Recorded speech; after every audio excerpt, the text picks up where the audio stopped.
Преди малко, отвън зад кулисите, заместник-министър на културата Тенорът Георги Султанов каза: Райна Калайванска, това е човек, институция.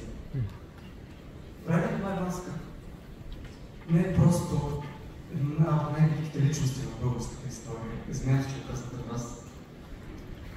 Но тя е една жива легенда, която не само е направила страшно много за България със своя глас. Тя е направила нещо още повече, което превръща големите в велики. А именно, тя се грижи и за следващото поколение след нея.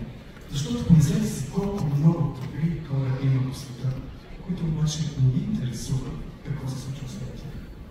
Благодарение на Райна Калайванска и подкрепените нейни усилия от нов български университет, ние можем да сме спокойни, че операта има бъдеще, защото тя открива невероятни певци, които после срещаме в Германската скала, в Ковен Гарден, в Антипортмана и на сцената на Софийската опера.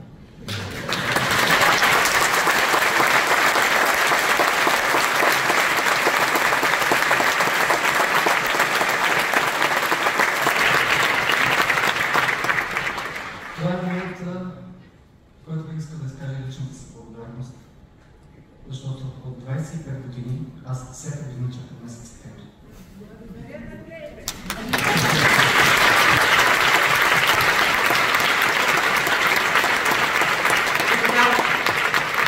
За съжаление, дори хубавите неща има в края.